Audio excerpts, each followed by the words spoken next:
Bismillahirrahmanirrahim.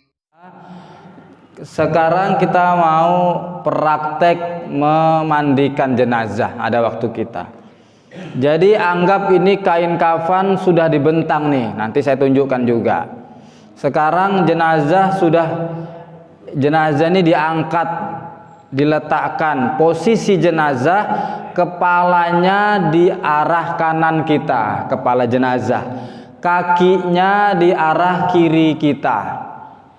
Nah, silakan modelnya berbaring, kepala di sini, kaki di sini. Iya. Nah, iya begini. Jadi ini jenazah.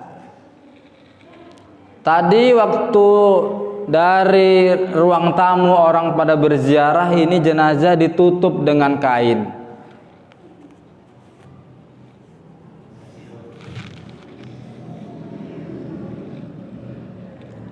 Seperti inilah posisinya di kamar mandi mau dimandikan. Kalau dia jenazahnya laki-laki, maka kain ini dibuka lah. Yang menutup hanya dari pinggang sampai lutut. Ibu-ibu kalau nggak nampak geser aja ke depan, Bu, nggak apa-apa, biar dapat ilmunya. Karena nanti saya tunjukkan cara mandikan ibu-ibu atau perempuan. Bapak-bapak juga boleh masuk kemari biar nampak. Kalau orang meninggal tangannya gini, Bang. Ini tadi tuh namanya belum meninggal, jadi nggak tahu. Nah, sekarang udah tahu. Jadi seperti ini kalau laki-laki. Kalau dia perempuan menutup dari lehernya sampai mata kakinya. Nah, posisinya di kanan lah kepalanya. Kenapa kepala di kanan?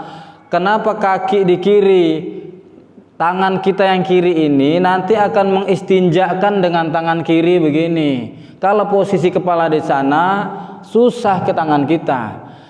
Nggak ada arahan kiblat di sini, tidak ada. Yang di sini ditentukan arah kanan dan kiri. Nanti kalau masalah kiblat itu waktu menyolatkan.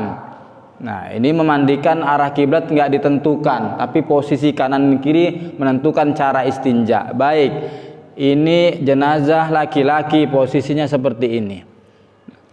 Diambil pertama adalah air mutlak, air yang suci. Kalau niat itu khilafiyah, beda pendapat ulama. Ada yang mengatakan niat itu termasuk rukun, ada yang mengatakan niat itu tidak termasuk rukun. Yang rukun sepakat para ulama meratakan air ke seluruh badannya, itu yang rukun. Jadi kalau kita mau lafazkan boleh. Nawaitu khuslali hadzal mait fardu kifayatin lillahi ta'ala, atau sengaja aku memandikan jenazah ini fardu kifayah karena Allah Ta'ala, dalam hati saja boleh. Siraman gayung atau siraman air dari selang itu ukuran siramannya cukup sejengkal dari tubuh jenazah, sejengkal. Jangan lebih dari sejengkal, tinggi-tinggi, apalagi sampai dilempar begini. Tidak boleh. Jadi sejengkal itu siraman cara pelan. Ibu-ibu nggak nampak, silakan maju, Bu, saya bilang. Jadi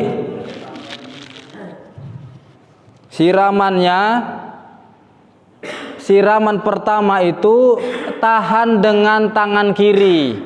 Tahan dengan tangan kiri, boleh ditampung dengan tapak begini, boleh baliknya boleh. Jadi siramlah. Siraman ke kanan, dari kepala ke kanan dengan air mutlak, bacanya subhanallah. Ambil lagi air yang bersih tadi, ke kirinya alhamdulillah. Ambil lagi air yang bersih dari atas ke tengah, Allahu Akbar.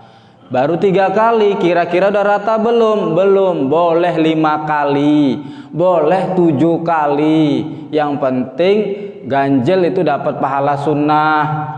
Yang penting rata, kalaupun nggak ganjil genap pun boleh, tapi ambil pahala sunnah. Nah, siram lagi air mutlak dari kanan ke kiri, subhanallah, alhamdulillah, yang tengah Allahu Akbar, zikir kita. Sudah rata air bersih ini ke tubuhnya, kurang lebih kita lihat sudah rata. Lalu ambil air yang bercampur sabun, air berbusa. Masalah merek sabun gak usah dipermasalahkan, merek apa saja boleh. Dah, air sabun berbusa disiramkan dengan cara yang seperti yang pertama tadi. Dari kanan terus ke kiri baru ke tengah. Maka badannya ini tersiramlah dengan air yang bercampur sabun, berbusa jadinya. Tugas tangan kanan meratakan dari kepala sampai pinggangnya. Maka diratakanlah celah-celahnya nih, celah-celah ketiaknya, lehernya, telinganya. Ratakan dengan tangan kanan. Tangan kiri ratakan dari pinggangnya, dari dalam sarung.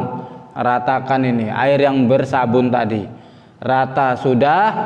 Kalau sudah rata air sabun di atas badannya, maka selanjutnya dibilas kembali seperti tadi, disiram ke kanannya, dari atas ke kirinya, dari atas ke bawahnya. Sudah terbilas atau terbersihkan, terbuang air-air sabun tadi.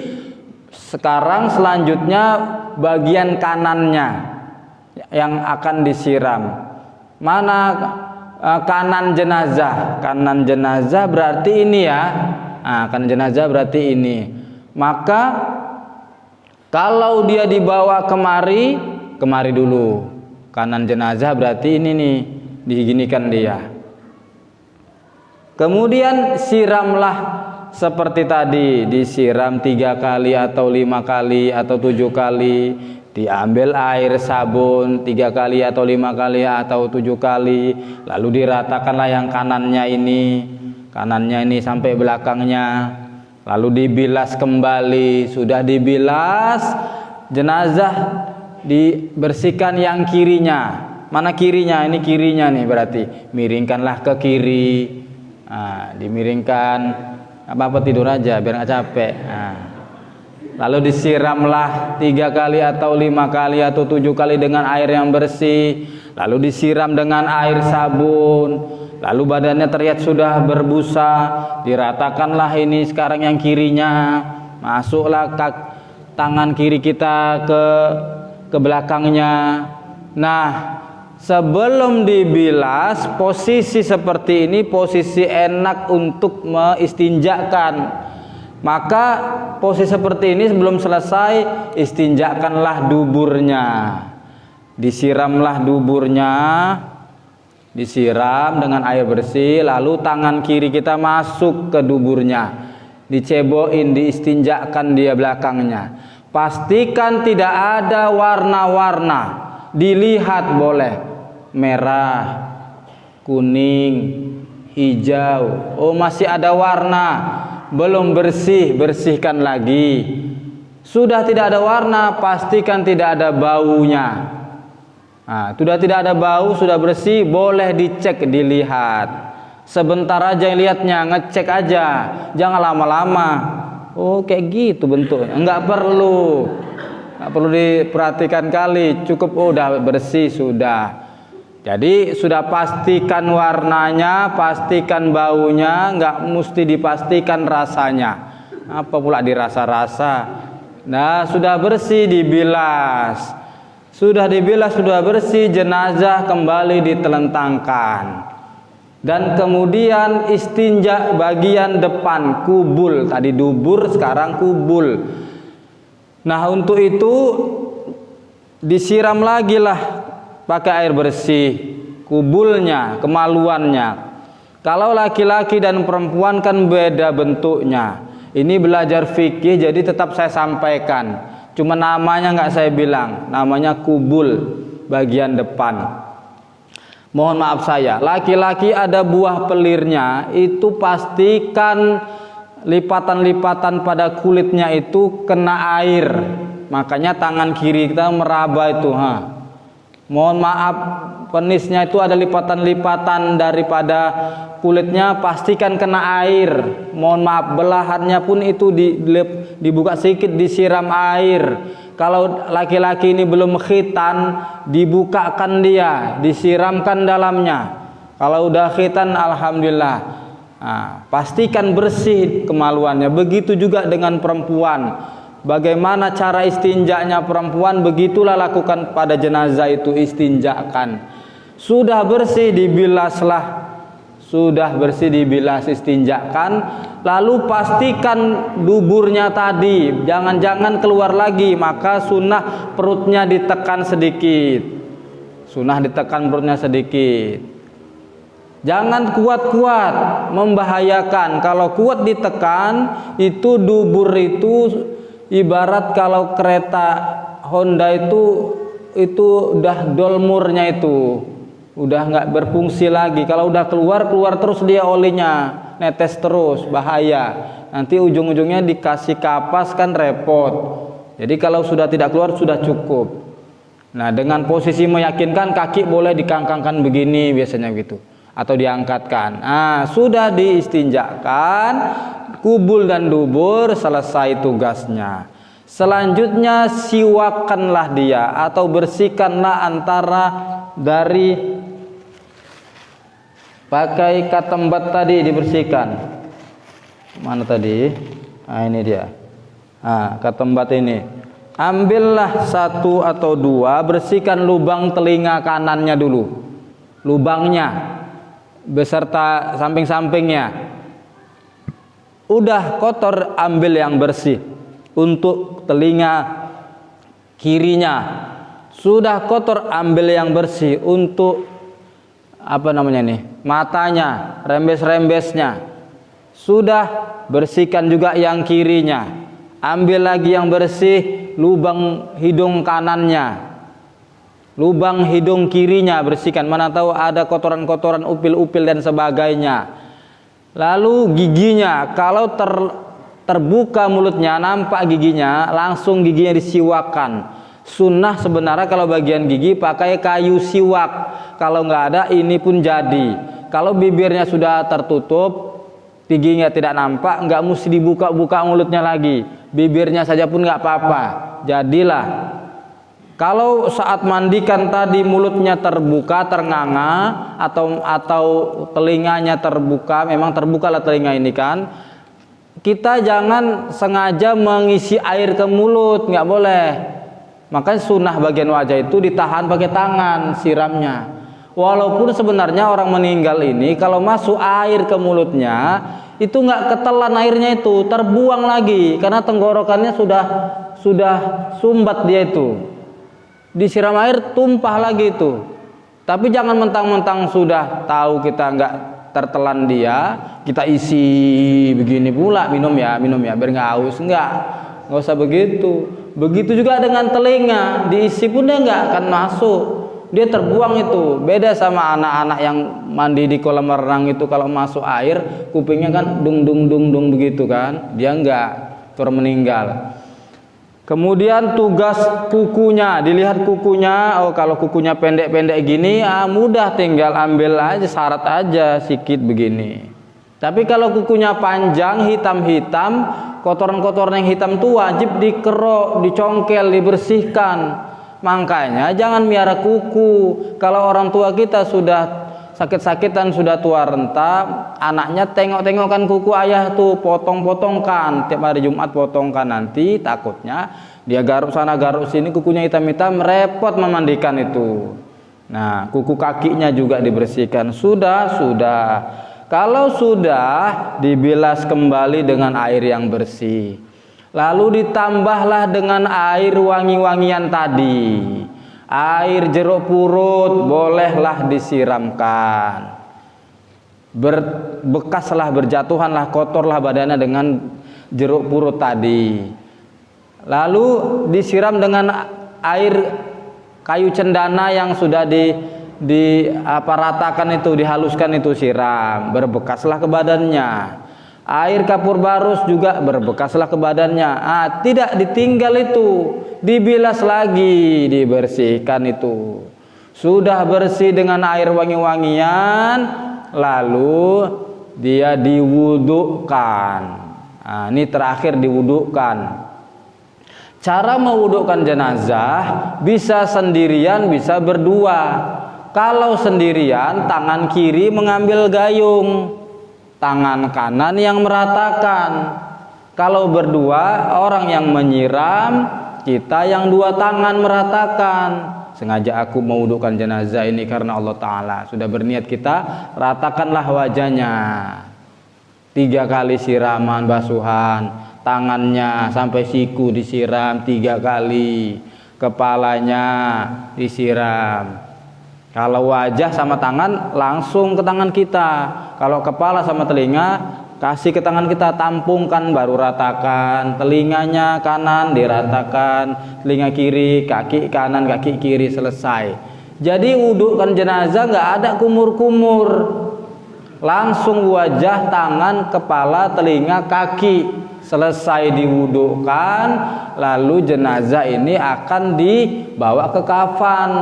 Tetapi kalau khawatir ini jenazah nanti entah keluar lagi pula kotorannya di kain kafan, boleh dipakaikan cawet, namanya apa? Pempes, tapi bukan pempes yang dibeli di Indomaret, itu bukan.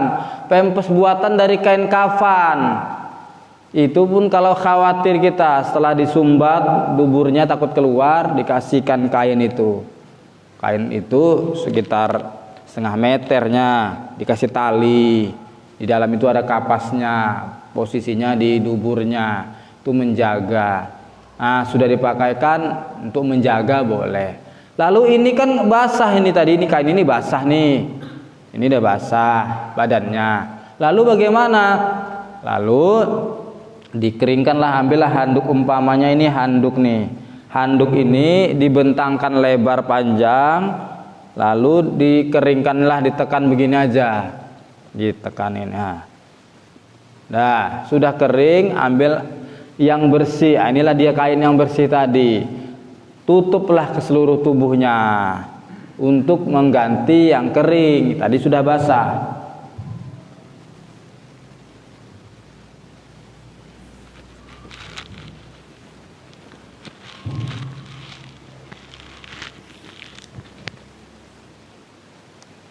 Seperti ini tertutup, sudah yang basah ditarik ke bawah.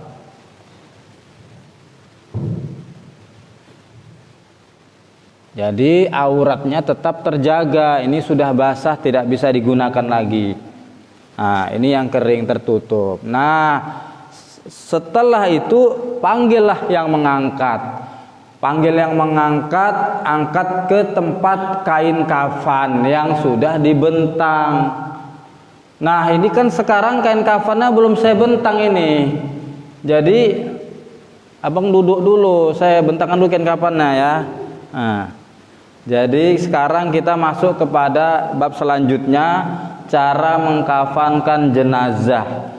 Baik, mengkafankan jenazah. Kain kafan pertama tadi adalah berwarna putih. Kalau ukuran dewasa itu kita beli dia 15 meter. Kalau kapasnya itu siapkan untuk orang dewasa 3 gulung besar.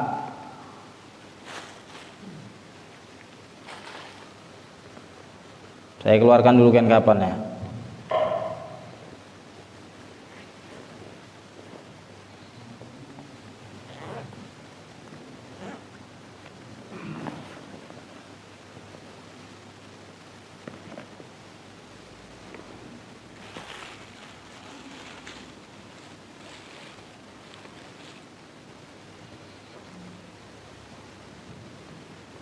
Kain kafan untuk laki-laki minimal 3 lapis, perempuan minimal 5 lapis. Kalau jadi 5 lapis laki-laki, ini berarti laki-laki ini badannya gemuk atau ada yang darurat, harus dilapis, boleh jadi 5. Perempuan dijadikan 7 boleh karena darurat, karena badannya besar atau ada yang terluka dan sebagainya untuk menjaga, boleh. Tapi mutlaknya minimal sunnah 3. Nah, sekurang-kurangnya kalau udah nggak ada kain lagi 1 pun jadi. Kalau nggak ada, tapi ini kan ada banyak. Jadi kain kafan pertama 15 meter dibeli. Dipotonglah ujungnya untuk dijadikan talinya yang jadi seperti ini. Buat tali ini buat tali seperti ini digunting sedikit ujungnya. Cara mengguntingnya adalah diambil sedikit, ditarik sedikit, jadilah tali. Contohnya seperti ini saya tunjukkan.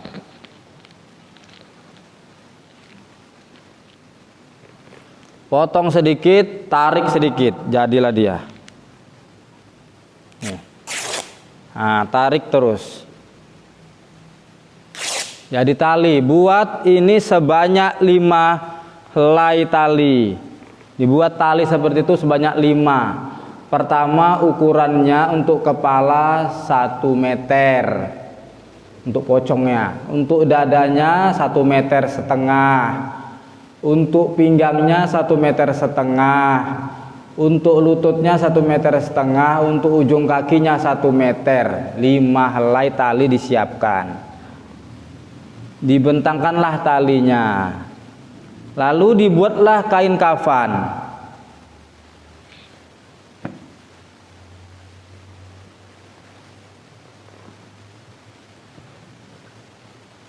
Di atas tali itu dibentangkan terlebih dahulu tikar. Kalau zaman orang tua dulu, tikar jerami atau tikar pandan namanya, warna kuning itu. 1,5 meter ini berarti untuk apa? Untuk dadanya, dibentang seperti ini. Lalu 1,5 meter untuk pinggangnya. 1,5 meter untuk lututnya. 1 meter untuk kepalanya. 1 meter untuk ujung kakinya, dibentang di atas tikar. Lalu diambillah kain kafan ukur 2,5 meter. 2,5 meter, guntingkan, potongkan, jadilah 2,5 meter, bentangkan di atas. Ini untuk ukuran dewasa. Kalau ukuran anak-anak atau remaja yang badannya masih pendek, sesuaikan dari ukuran panjang jenazah itu, lebihkan di kepala 1 jengkal, lebihkan kaki 1 jengkal. Ini ukuran orang dewasa Indonesia. 2,5 meter. Dibentanglah di atasnya seperti ini.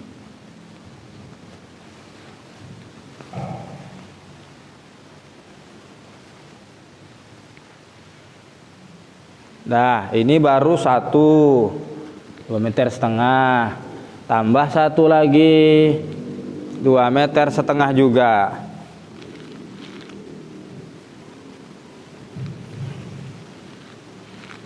Letakkan secara berlawanan. Nah, seperti ini, berlawanan, jangan di atasnya.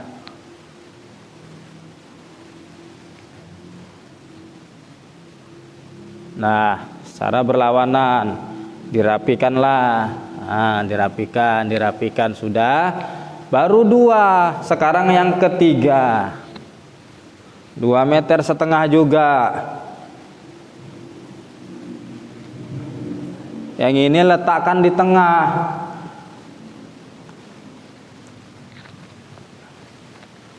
Nah, di tengah dia.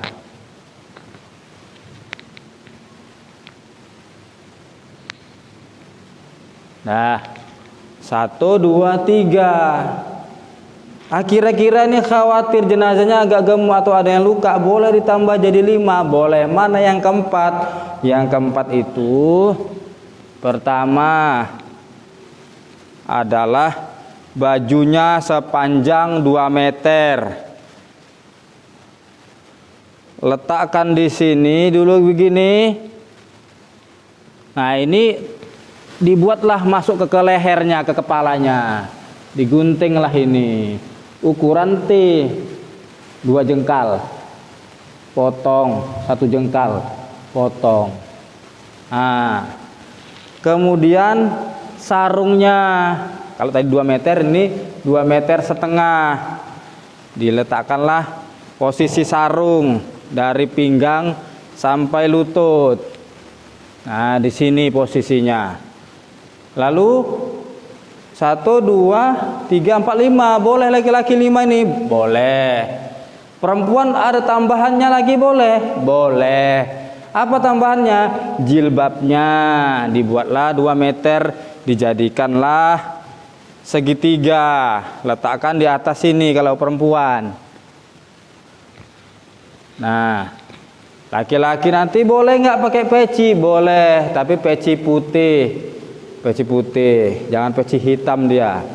Kalau ditambah serban, boleh serban buatan. Serban buatan pun boleh, nanti ditutupkan nanti ke kepalanya. Kalau serban yang selama ini cari yang putih. Nah, yang dipakai sehari-hari itu sebagai syajaahnya, sebagai syahadahnya. Dah, lalu baju ini dibukakan menutup jilbabnya.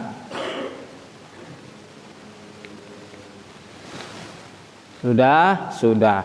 Di atas kain ini dibentanglah kapas. Ini kapas. Dibentanglah dari kakinya, terus sampai ke dadanya, ke bahunya. Susunlah dia kain kapas tuh. Sudah tersusun semua, taburkan kapur barus di atas kapas, letakkan jenazahnya. Nah, silakan Pak. Nah. Sini kepalanya ya. Nah, ini kepalanya nih. Iya, pas. Nah, ada cocok udah. Nah.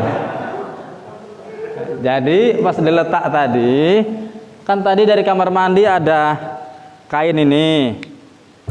Kain ini dibuka, dijaga, ada perempuan disuruh geserlah perempuan itu, kasihlah pembatas.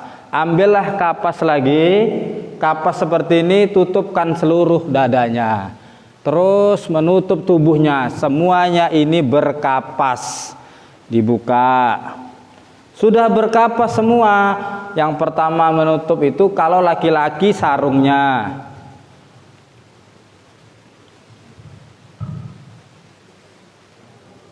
Kalau laki-laki pertama sarungnya. Kalau perempuan yang pertama bajunya.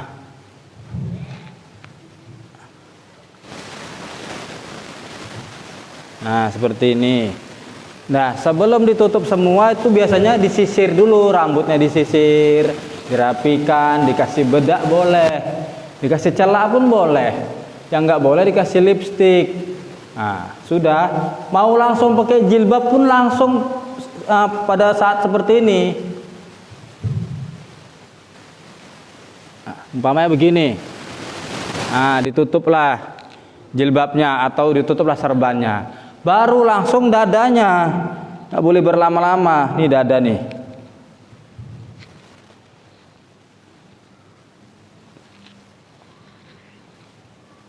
Nah, posisi dada seperti ini, digulunglah kainnya ke arah kanannya, digulung begini. Lalu ditarik talinya ini ke arah kirinya.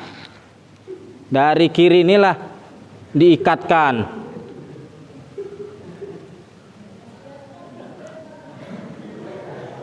Sudah dadanya, terus pinggangnya.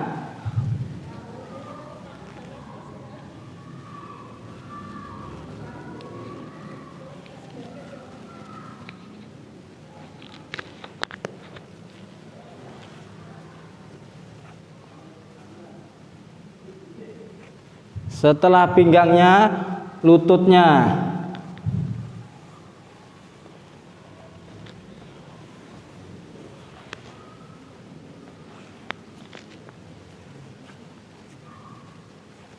Setelah lututnya, kakinya.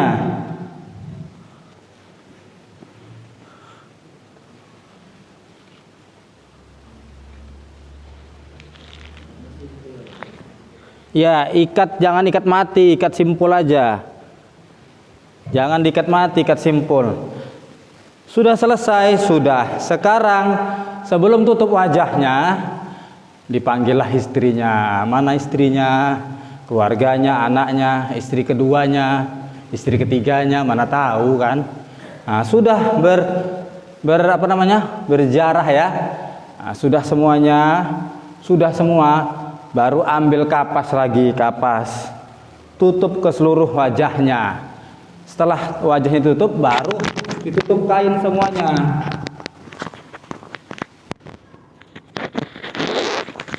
Seperti ini.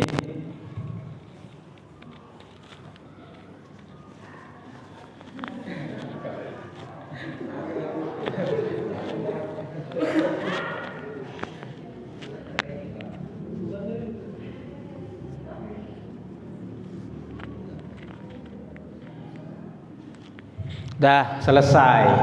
Begitulah mengkafankan jenazah, lalu dikasih wangi-wangian boleh, minyak wangi. Selanjutnya bagaimana Ustadz? Selanjutnya menyolatkan. Kalau nyolatkan itu gimana Ustadz? Oh mudah kalau nyolatkan jenazah. Tapi tunggu dulu, ini karena belum meninggal, bukalah dulu nih ya wajahnya.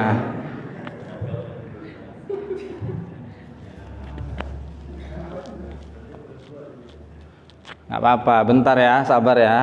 Nah, jadi kalau nyolatkan jenazah itu, kita kan menghadap kiblat nih nyolatkan. Posisi jenazah, kalau dia laki-laki, ada dua pendapat ulama. Kalau dia laki-laki, letakkanlah posisi kepalanya itu di kiri imam. Kalau perempuan jenazahnya, kepalanya itu di kanan imam. Satu pendapat ulama mengatakan dia nanti dapat pahala berjamaah. Tapi kalau memang mau dibuat, mau laki-laki mau perempuan kanan pun boleh. Ada pendapat ulama membolehkan, nggak membatalkan sholat, sah juga. Anggaplah ini seperti ini.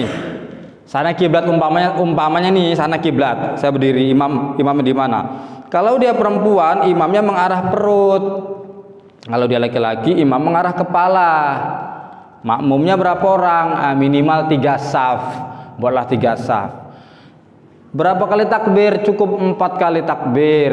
1 kali salam. Nggak ada ruku, nggak ada sujud, nggak ada duduk. Usolli ala hadzal maiti arba'ah takbiratun fardu kifayatin imaman. Kalau imam, makmuman. Kalau makmum lillahi ta'ala, Allahu akbar, membaca surah Al-Fatihah sampai waladdallin. Takbir yang kedua, Allahu akbar, baca sholawat sampai fil alamina innaka hamidum majid. Takbir yang ketiga, Allahu akbar, doa pertama, Allahumma ghfir lahu warhamhu wa'afihi wa'afu anhu. Kalau laki-laki hu, kalau perempuan ha, Allahumma ghfir laha warhamha wa'afiha wa'afu anha. Pendek begitu pun boleh, sah juga. Panjang pun bagus. Mana tahu tak hafal, pendek jadilah. Kalau dia banyak jenazahnya, enggak ha, enggak hu, tapi hum, Allahumma ghfir lahum warhamhum.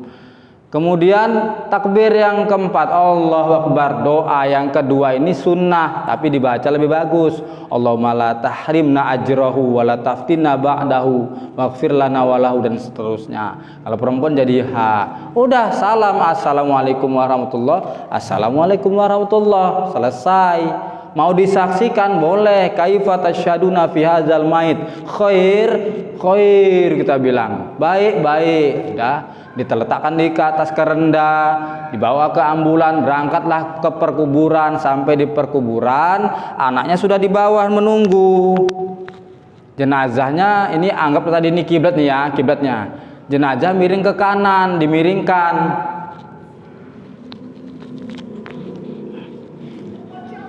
Iya, ya. Memang pocong lah ini. Udah miring ke kanan gini, lalu dikasih alas, batu-batu apa tanah-tanah keras di belakangnya. Lalu dilepas. Dilepaslah, wajahnya mencium dinding lahat, tali dilepas. Nah, dilepas semua nih talinya. Sudah semua dikasih papan atasnya. Sudah kasih papan, udah ditanam, selesai. Nah, begitulah cara mengurus jenazah. Ya, mudah-mudahan kurang lebih pahamlah Bapak Ibu, 1 jam saya sampaikan. Jadi artinya bahwa sesungguhnya mudah mengurus jenazah ini. Asal kita mau dan mampu dengan belajar salah satunya. Jadi saya kira inilah dulu yang dapat saya sampaikan. Ya, terima kasih terutama yang sudah jadi model mayat ini. Mudah-mudahan bermanfaat, mudah-mudahan berguna. Wallahu a'lam bishawab. Nasrun minallah wa fathun qarib wa basyiril mu'minin. Assalamualaikum warahmatullahi wabarakatuh.